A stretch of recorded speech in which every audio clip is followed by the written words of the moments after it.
नोएडा में महिला ने हनीमून पर पति द्वारा दार्जिलिंग में सीढ़ियों से धक्का देने का लगाया आरोप। सेक्टर 113 थाने में दर्ज हुई एफआईआर। रायबरेली जिला अस्पताल में मरीज को एक्सपायरी ग्लूकोज चढ़ाने का चौंकाने वाला आरोप। परिजनों में आक्रोश और जांच के दिए आदेश। विधान परिषद के सदस्य राजेंद्र चौधरी को लखनऊ के सिविल अस्पताल में आया cardiac arrest. Deputy CM Brajesh Pathak ने कहा, हालत स्थिर।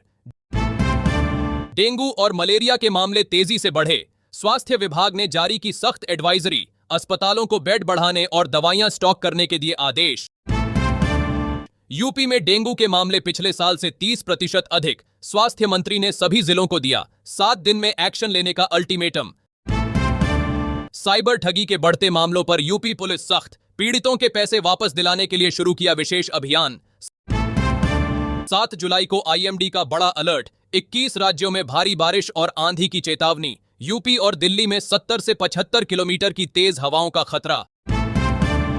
पूर्वी यूपी के गोरखपुर, वाराणसी, बलिया, गाजीपुर और अयोध्या में 7 से 9 जुलाई तक भारी से अति भारी बारिश का रेड अलर्ट जारी। प्रयागराज में गंगा का जलस्तर खतरे के निशान से 1.5 मीटर ऊपर। संगम के किनारे के सभी निचले इलाके जलमग्न। वाराणसी में गंगा उफान पर, पानी तेजी से बढ़ रहा। काशी के 15 से अधिक घाट डूबे और आसपास के इलाकों में प्रशासन हाई अलर्ट। बाढ़ से बेहाल अयोध्या में सरयू नदी ने पार किया खतरे का निशान। हजारों परिवार छत पर रहने को मजबूर और एनडीआरएफ की टीमें तैनात। बहराइच, गोंडा, श्रावस्ती और लखीमपुर में बाढ़ का गंभीर संकट। एनडीआरएफ और एसडीआरएफ की टीमें नावों से कर रही रेस्क्यू। 7 जुलाई को आसमानी बिजली का कहर। प्रयागराज, बाराबंकी, हरदोई और फतेहपुर में बिजली गिरने से 6 लोगों की दर्दनाक मौत। बाढ़ प्रभावित जिलों में राहत कार्य तेज। सीएम योगी ने अधिकारियों को चेतावनी दी कि राहत सामग्री में हेराफेरी बिल्कुल बर्दाश्त नहीं होगी। सीएम योगी ने बाढ़ प्रभावित जिलों का किया हवाई सर्वेक्षण। पीड़ितों को तत्काल राहत देने का दिया आश्वासन। लखनऊ में भारी बारिश के बाद हजरतगंज और अमीनाबाद सहित दर्जनों प्रमुख सड़कें जलमग्न। यातायात ठप और जनता परेशान।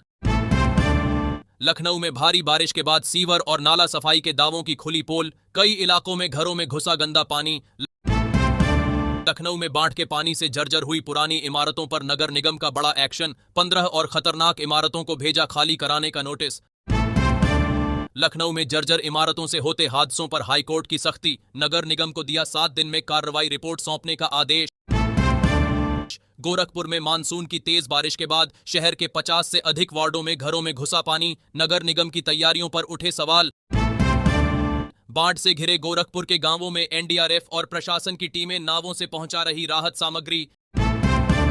मेरठ में तेज आंधी और बारिश से बड़े पेड़ और बिजली के खंभे गिरे। 6 घंटे से अधिक रही बिजली गुल और यातायात बाधित। मुरादाबाद में तेज बारिश के बाद शहर की सड़कें बनी दरिया। कई मोहल्लों में घरों में घुसा पानी और बिजली गुल। बरेली में भारी बारिश से शहर में बाढ़ जैसे हालात। नाले उफान पर, कई मोहल्लों में घुटने तक भरा पानी और घरों में घुसा पानी। यूपी में बाढ़ का कहर जारी। गंगा, घाघरा और सरयू तीनों नदियां खतरे के निशान के ऊपर। अगले 4 दिन और भारी रहने की चेतावनी। वाराणसी में बाढ़ के कारण गंगा आरती का कार्यक्रम लगातार दूसरे दिन भी हुआ स्थगित। यूपी में बाढ़ से प्रभावित ट्रेन मार्गों पर रेलवे ने जारी किया अलर्ट। कई ट्रेनों के रूट में हुआ बदलाव। यूपी के सहारनपुर में बाढ़ प्रभावित इलाकों का सीएम योगी ने किया दौरा। पीड़ितों से मिलकर जाना दर्द।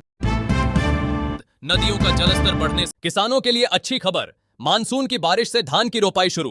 कृषि विभाग ने जारी की खास सलाह। यूपी में नई बस सेवा शुरू। लखनऊ से गोरखपुर, वाराणसी और आगरा के लिए मिलेंगी अतिरिक्त बसें। आगरा के लेडी लॉयल अस्पताल में 86 करोड़ की नई इमारत का निर्माण कार्य शुरू। मरीजों को मिलेंगी बेहतर सुविधाएं। यूपी में सरकारी कर्मचारियों के लिए बड़ी खबर। 7वें वेतन आयोग के तहत एचआरए और टीए में बदलाव पर जल्द होगा अंतिम फैसला। वृक्षारोपण महाअभियान का नया चरण जारी। 7 जुलाई को पूरे प्रदेश में 50 लाख पौधे लगाने का लक्ष्य। यूपी में सरकारी स्कूलों में शिक्षा का स्तर सुधारने के लिए पहल। शिक्षा विभाग ने जारी किया नया पाठ्यक्रम और शिक्षण मॉड्यूल। यूपी में ईपीएफओ के नए नियमों के बाद केवाईसी नहीं करने वाले 10 लाख से अधिक कर्मचारियों के पीएफ खाते हुए फ्रीज। यूपी में पेट्रोल और डीजल के दाम स्थिर, लेकिन कच्चे तेल की बढ़ती कीमतें बन रही हैं। चिंता की वजह बेसमेंट कोचिंग सेंटरों पर अभियान का 5वां चरण शुरू। पूरे प्रदेश में अब तक 100 से अधिक संस्थान हो चुके सील। यूपी में पंचायत चुनाव के लिए सरकार ने बनाई नई रणनीति। हाईकोर्ट के आदेश के बाद जल्द होगा बड़ा फैसला। यूपी में जेवर इलेक्ट्रॉनिक्स हब के लिए नए निवेशकों की लाइन लगी। अगले 3 महीनों में 5 बड़ी कंपनियां करेंगी करार। बीजेपी अध्यक्ष नितिन नवीन ने 2 दिवसीय यूपी दौरे के बाद दिल्ली जाने से पहले कहा, 2027 में यूपी में बीजेपी 300 से अधिक सीटें जीतेगी।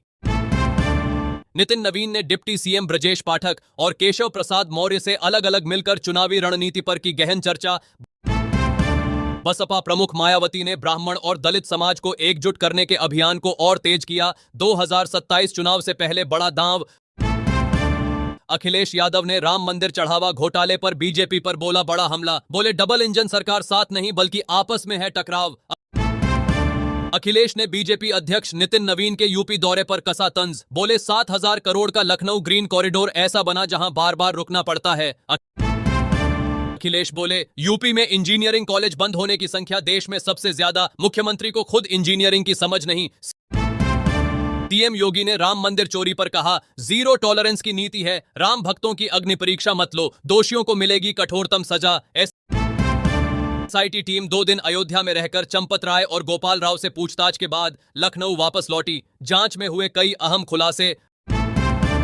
राम मंदिर चढ़ावा घोटाले में आरोपी अविनाश शुक्ला से पूछताछ में हुए नए और चौंकाने वाले खुलासे। घोटाले का दायरा और बड़ा होने के संकेत। राम मंदिर घोटाले को 1 महीना होने वाला है। जांच की सुई चंपत राय, अनिल मिश्रा और गोपाल राव की भूमिका पर अटकी। अब तक 8 गिरफ्तार। शिवसेना उद्धव गुट के नेता ठाकरे ने राम मंदिर चढ़ावा चोरी के विरोध में बीजेपी के खिलाफ शुरू किया राम रक्षा आंदोलन। फैसल खान उर्फ खान सर की अग्रिम जमानत याचिका पर पटना कोर्ट में हुई सुनवाई। गिरफ्तारी पर लगी रोक 7 जुलाई तक बढ़ाई गई। खान सर मामले पर यूपी पुलिस और बिहार पुलिस के बीच जारी है समन्वय। खान सर की अग्रिम जमानत याचिका पर अहम फैसले का इंतजार। लखनऊ की सीबीआई कोर्ट ने 24 साल पुराने बार एसोसिएशन अध्यक्ष इंद्रदेव सिंह हत्याकांड में विक्रम यादव, पन्ना सिंह और ब्रजेश यादव को सुनाई कड़ी सजा।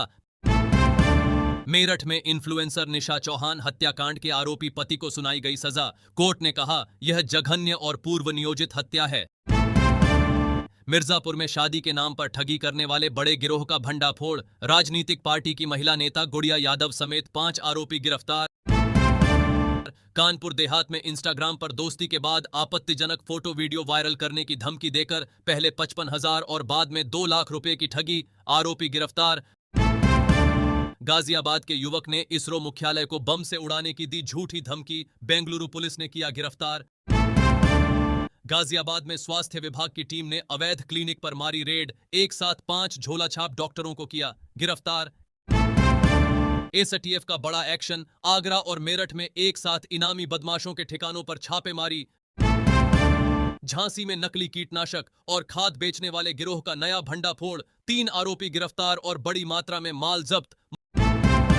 मुजफ्फरनगर बंधुआ मजदूर मामले में एसआईटी ने जांच का दायरा बढ़ाया। मजदूरों की भर्ती करने वाले दलालों पर भी कसा शिकंजा। मुजफ्फरनगर के जड़ौदा गांव में कथित धर्म परिवर्तन पर हंगामा।